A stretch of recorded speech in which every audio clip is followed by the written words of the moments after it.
లోకేష్ ఒక బచ్చాగాడు, సోమరెడ్డి ఒక లుచ్చాగాడు, వాళ్ళిద్దరు నా స్థాయి కాదు. వాడు కూడా మెదవాళ్ళు లోపరుడు రేపిస్ట్ ఉంటా కొడుకోడు వాడు ఏందే మాట్లాడేది. వాడితో ఒక బ్రతుకు కూడా బతుకుతున్నాడు. ఎందుకంటే సోమరెడ్డి అనేటువంటి వాడు న్యాయ కట్టగాడు, ఏమాత్రం విలువ లేనటువంటి వాడు. నీతి నిజాయితీగా ఖర్జూర్ నాయుడికి పుత్రుడే చంద్రబాబు నాయుడు. నేను అడుగుతున్నా, నీతి నిజాయితీగా ఖర్జూర్ నాయుడు పుట్టినటువంటి వాడైతే చంద్రబాబు నాయుడు ఇంకా వినలేరు మీరు. ఇంకా చంద్రబాబు నాయుడు తల్లిదండ్రులు, నా తల్లిదండ్రులు, ఆయన ఎవరిని వదిలిపెట్టలే. ఆయన అంత ఉన్నతమైన బుద్ధుడైన, దుర్మార్గమైన మనిషి, దుర్మార్గమైన ట్రాక్లో పడింది.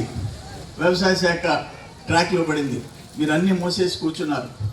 ఈరోజు మస్తాన్ బాబు చెప్పాడు, ఎవరు పోయి అప్లై చేసుకుంటే వాళ్ళకి ఆ డ్రిప్ ఇరిగేషన్ అయినా ఇంకేదైనా సరే మీ మాదిరిగా వైసీపీ వాళ్ళు తీసుకోవాలా, తెలుగుదేశం రైతు అడుగు పెట్టకూడదనే ఆంక్షలు మేము పెట్టలే. ఈరోజు సొసైటీ మీ చేతికి వచ్చింది. క్రాప్ లోన్ 45,000, ఎంత 35-45 ఎకరా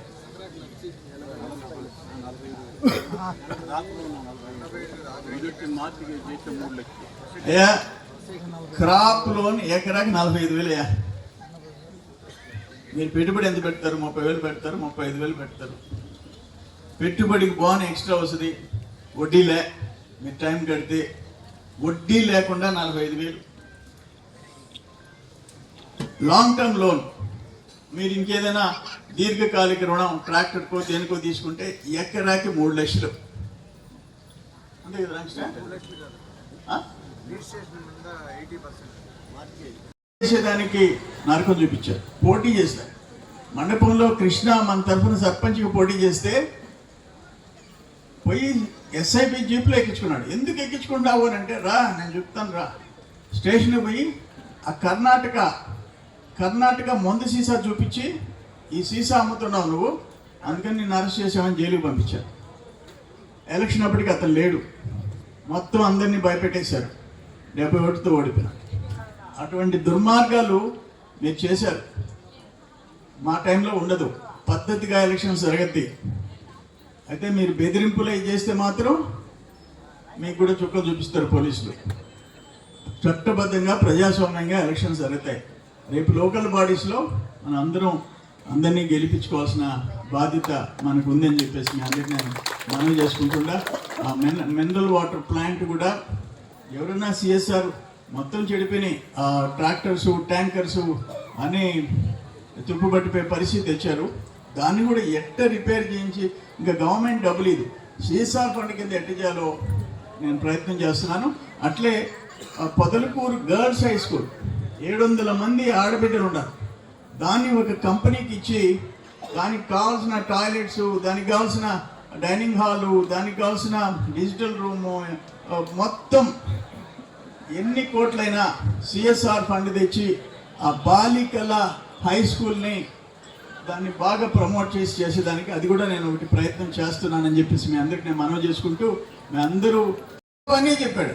ఒక కండలేరు ఎడంకాలం లిఫ్ట్, ఒక హాస్పిటల్, ఒక మినరల్ వాటర్ ప్లాంట్, ఒక ఐటీఐ కాలేజ్. ఏం చేసావో చెప్పు. ఒక లింక్ రోడ్డు, ఒక డొంక రోడ్డు. ఇప్పుడు కూడా చేశాం. డయాలసిస్ యూనిట్ పెట్టి సిఎస్ఆర్ ఫండ్స్ కానీ హాస్పిటల్ ఫండ్స్ 93 లక్షలు ఖర్చు పెట్టాం. 8 డయాలసిస్ బెడ్స్ ఈరోజు ఏర్పాటు చేశాం. కలువాయి, చేజర్ల, మొత్తం పక్కనుండే మనుబోలు, రాపూరు, నెల్లూరుకి పోకుండా ఈరోజు డయాలసిస్ ఇక్కడ చేయించుకుంటున్నారు. 5 బెడ్లు హెల్త్ మినిస్టర్ సత్య శాంక్షన్ చేస్తే సిఎస్ఆర్ ఫండ్లో నేను 3 యాడ్ చేయించిన. ఇంకుర్తి బీటీ రోడ్డు 1,20 లక్షలు ఇచ్చాం. 2,50 లక్షలతో 2 విడతలుగా సిసి రోడ్లు ఇచ్చాం. 60 లక్షలతో బాయ్స్ అండ్ గర్ల్స్ హై స్కూల్కి 2 డైనింగ్ హాల్స్ శాంక్షన్ చేయించాం. హాస్టల్స్లో 18 లక్షల రూపాయలతో సిఎస్ఆర్ ఫండ్స్తో బాత్రూములు, టాయిలెట్స్ కట్టించాం. అంతకుముందు ఎడంకాలువ లిఫ్ట్ 63 కోట్లు. గవర్నమెంట్ హాస్పిటల్ ఇప్పుడుతో కూడా కలిపి 4,78 లక్షలు. నిమ్మకాయలకి యార్డు 24 కోట్లు. Chittepalli ఎడంకాలువ lift, mineral water plant 4,90 లక్షలు. సోమశిల దక్షిణ కాలువ ఇప్పుడు 18R మీకోసం ప్రయత్నం చేస్తుండా. ముఖ్యమంత్రి గారికి లెటర్ ఇచ్చా, డిపార్ట్మెంట్కి వచ్చింది, ఫండ్స్ లేవు, మళ్ళీ ఇస్తామన్నారు. నిత్యం మండలానికి ఏం చేయాలో ప్రయత్నం చేస్తున్నాం. కానీ నువ్వేం చేసావో చెప్పు అని అడుగుతుండా. మమ్మల్ని తిట్టడం తప్ప. కలికూసనే పోలకూరు మండలం కోసం మీ అందరితో కలిసి పనిచేశాడు. నేను ఇన్ని పనులు చేసిన తర్వాత 2019లో మైనస్ ఎంత? మైనస్ ఆల్మోస్ట్ ఎంత? కాదు, వాళ్ళు ఏం చేస్తున్నారు అక్కడ పలుకోసేనకి తెలుసు. ఇన్ని మనం చేస్తే 5,000 మైనస్. 2014లో 4 మండలాలు నాకు లెవెల్ అయిపోతే ఇక్కడికి వచ్చి 5,000తో ఓడిపోయినా. నేను ఎందుకు చెప్తున్నానంటే పొదలకూరు ప్రజల్లో ఆలోచన ఇది రావాలా, పశ్చాత్తాపం రావాలా. ఎందుకు వాళ్ళని పోషించాం, ఏం చేశారు మాకు? మరి వరదాపురం మైన్ ఎత్తేయటమా, మీరు దృష్టి మైన్ ఎత్తటమా మీరు చేసింది? మొగళ్ళూరు మైన్ ఎత్తేయటమా, డేగపూడి ఎత్తేయటమా? మల్పూర్లో 57 ఎకరాలు పేదోళ్ళకి ఇవ్వకుండా ఇన్కమ్ ట్యాక్స్ కట్టే కుటుంబానికి అంటగట్టడమా? ఇంచుమించు 24 కోట్లు వాల్యూ, ఎకరా 40 లక్షలు. అక్కడ 16 ఎకరాలు మంకో రెడ్డి గారు ఆక్యుపై చేయటమా? 36 ఎకరాలు సూరాయపాడంలో రెడ్డి గారు వేరే పేరు రాసేయటమా? ఇదేనా నువ్వు చేసిన అభివృద్ధి? అందుకేనా నీకు ఓట్లు వేయటం? మొన్న అతి కష్టం మీద ఇన్ని పోరాటాలు చేస్తే ఆగ్రహం లెవెల్ అయింది. 50 ఓట్లు ఏదో మైనస్. మస్తాన్ బాబుని నరకం చూపించారు, ఫ్యామిలీతో కూడా, ఆయన సతీమణితో కూడా. ఇంకొక కార్యక్రమానికి పోతున్నానయ్యా, పోయేసి వచ్చి నీ దగ్గరికి వస్తానని ఎస్ఐకి చెప్తే పోయి మధ్యలో రోడ్లు అడ్డగిచ్చి ఆమెను దింపేసి మస్తాన్ బాబుని అరెస్ట్ చేసేదానికి ప్రయత్నం చేస్తే మీరందరూ తిరగబడితే తోక ముడుచుకొని పోయినారు. మీరందరూ తిరగబడితే అట్టే కాదు, మొత్తం 100 మంది వచ్చేస్తే ఆ కరీముల్లా చేతులు ఎత్తేసేసాడు. ఆ కరీముల్లా ఉదయగిరి నారాయణని కొట్టి చంపేసి ఎలాడి తీస్తే 70 మంది పోలీసులు పంపించి ఆ బాడీని కాల్పించిందాక ఒప్పుకోవాలి.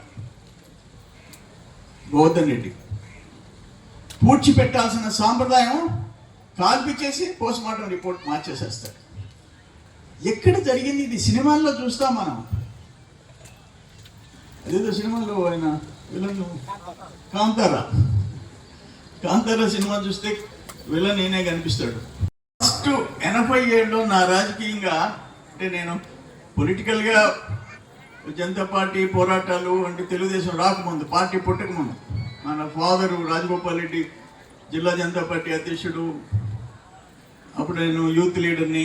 వేరే తెలుగుదేశం పార్టీ వచ్చిన తర్వాత ఫస్ట్ పోస్ట్ నాకు అలీపురం ప్రాథమిక ఆరోగ్య సహకార కేంద్రం, ప్రాథమిక సహకార కేంద్రం పిఎస్సిఎస్.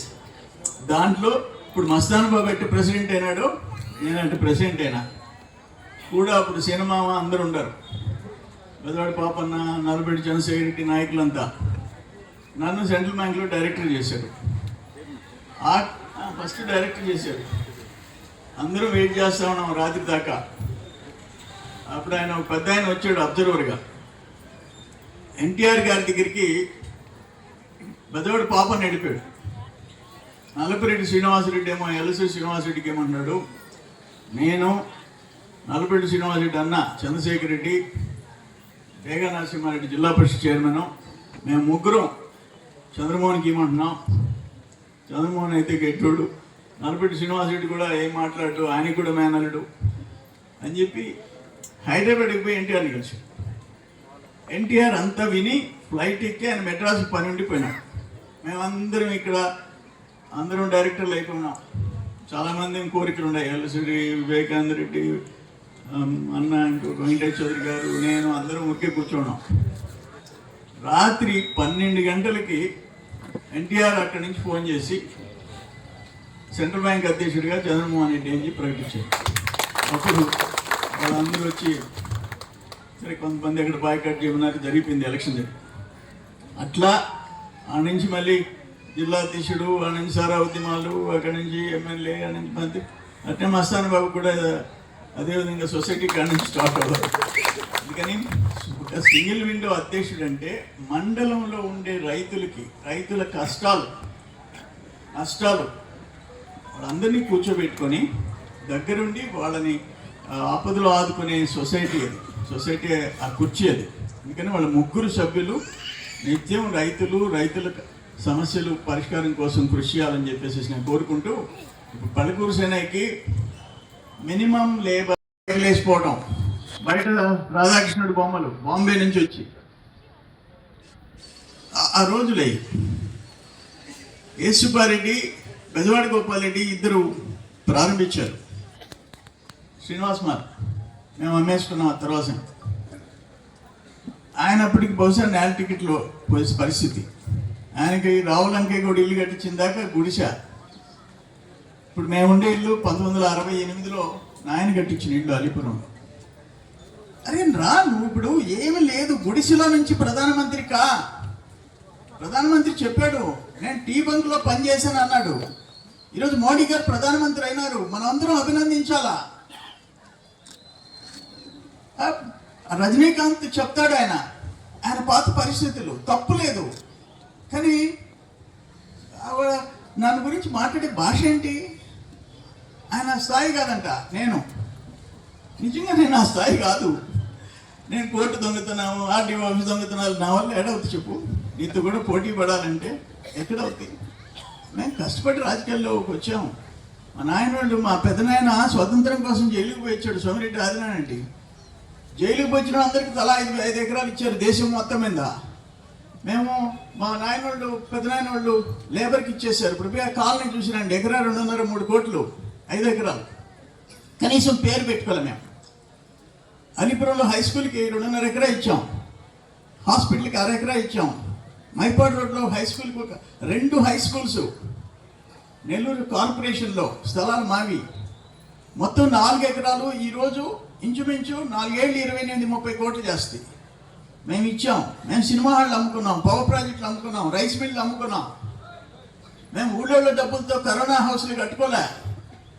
మా నాయన ఇచ్చిన ఇంట్లో ఉన్నాం కొంపలో. అటువంటి నాయకుడిని పొదలకూరు ప్రజలు మద్దతు ఇస్తున్నారు ఆయనకి. దురదృష్టం ఇది. మీ నాయన సమితి ప్రెసిడెంటు, మీరు ఆనవాళ్ళు మంత్రులు ఉంటే మీరు అనుకున్నారు పొదలకూరు మండలానికి ఒక్క పని చేశామని చెప్పండి.